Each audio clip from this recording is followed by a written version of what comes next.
Melalui perkembangan globalisasi yang pesat, isu kesehatan bukanlah suatu permasalahan individual semata, dan upaya-upaya untuk melihat persoalan kesehatan bukan lagi hanyalah permasalahan hidup dan mati saja, namun juga memunculkan agenda yang kuat yang memunculkan narasi isu kesehatan sebagai bagian dari isu publik secara global. Upaya untuk mengatur kesehatan secara global juga sebenarnya telah berkembang pesat sejak tahun 1850-an dalam hal subjek, tujuan, partisipan, dan instrumen upaya tata kelola. Tata kelola kesehatan global atau Global Health Governance didefinisikan sebagai penggunaan lembaga, aturan, dan proses formal dan informal yang dilakukan oleh negara, organisasi antar pemerintah, dan aktor non-negara lainnya untuk menghadapi tantangan kesehatan yang memerlukan tindakan kolektif lintas batas agar dapat mengatasinya secara efektif. Dan salah satu institusi atau lembaga yang mengurusi persoalan tata kelola kesehatan global yaitu WHO atau World Health Organization. Organisasi Kesehatan Dunia adalah badan khusus PBB yang bertanggung jawab atas kesehatan masyarakat internasional. Badan ini didirikan pada tahun 1948 dan berbaris di Jenewa, Swiss. Pekerjaan mencakup berbagai kegiatan termasuk memantau dan menanggapi wabah penyakit yang bekerja untuk mencegah dan mengendalikan penyebaran penyakit menular di seluruh dunia. COVID-19. Virus ini menyebar melalui tetes pernapasan yang diproduksi ketika seseorang yang terinfeksi batuk atau bersin. Gejala COVID-19 berkisar dari ringan hingga parah, termasuk demam, batuk, sesak nafas, kelelahan, nyeri otot, sakit kepala, sakit tenggorokan, hilangnya rasa dan bau, dan diare. COVID-19 pertama kali terdeteksi di Wuhan, Cina pada bulan Desember 2019. Pandemi COVID-19 adalah krisis kesehatan global yang telah memiliki dampak signifikan pada kehidupan orang-orang di seluruh dunia. Bekerja untuk memimpin dan mengkoordinasikan respons global terhadap pandemi. Badan ini juga bekerja untuk mengembangkan dan mendistribusikan vaksin, menyediakan persediaan dan peralatan penting, dan membantu negara-negara dalam memperkuat sistem kesehatan mereka. Sekian dari WHO memiliki relevansi yang sangat signifikan terhadap COVID-19. WHO adalah organisasi kesehatan global yang berfokus pada pengawasan dan pengendalian penyakit, termasuk COVID-19. WHO telah berperan aktif dalam mengawasi epidemi COVID-19, memberikan informasi dan panduan tentang cara mencegah penyebaran virus, serta membantu negara-negara dalam mengembangkan strategi pengendalian COVID-19 yang efektif.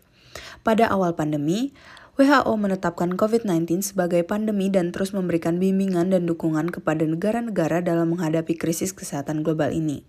WHO juga telah bekerja sama dengan organisasi lain seperti Uni Eropa untuk meningkatkan kemampuan sistem kesehatan dan mengurangi dampak sosial ekonomi dari COVID-19 itu sendiri.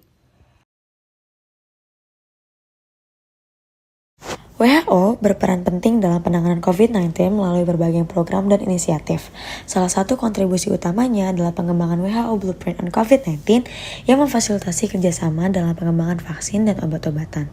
WHO bermitra dengan organisasi internasional untuk mengembangkan 115 kandidat vaksin dengan 5 sudah dalam tahap uji klinis. WHO juga mendirikan Access to COVID-19 Tools Accelerator atau ACTA untuk melacak perkembangan vaksin dan obat serta meningkatkan akses global. Selain itu, WHO mengembangkan pedoman pencegahan COVID-19 untuk kelompok disabilitas dan anak-anak. Selain bidang medis, WHO juga berfokus pada aspek sosial dan ekonomi pandemi. Mereka meluncurkan program bantuan sembako untuk masyarakat terdampak, termasuk lansia dan ODP atau PDP, serta program rehabilitasi sosial anak dengan UNICEF. WHO juga mengimplementasikan program edukasi pencegahan COVID-19 dan sosialisasi bantuan sosial untuk meningkatkan kesadaran masyarakat. Inisiatif WHO memastikan kelompok rentan mendapatkan dukungan yang diperlukan, menunjukkan komitmen mereka dalam mengatasi dampak COVID-19 secara holistik. WHO telah menerima kritik terkait dengan kasus COVID-19. Beberapa di antaranya adalah sebagai berikut. Pertama, kritikan mengenai laporan asal-usul COVID-19. Amerika Serikat dan 13 negara lainnya mengkritik laporan WHO tentang asal-usul virus corona karena WHO tidak memiliki akses ke data yang lengkap dan asli dari China. Mereka misalkan bahwa China menolak memberikan data mentah tentang kasus awal COVID-19 kepada tim peneliti.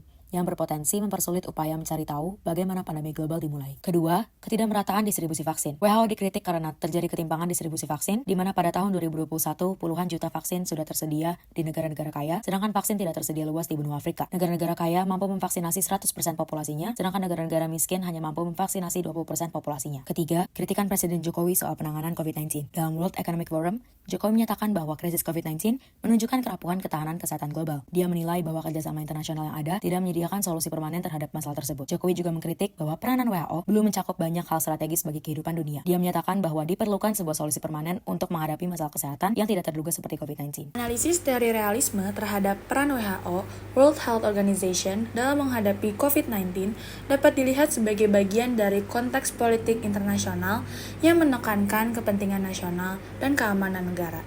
Dalam teori realisme, negara dianggap sebagai kesatuan aktor yang dominan dalam politik internasional dan kepentingan nasional dianggap sebagai prioritas utama dalam setiap keputusan.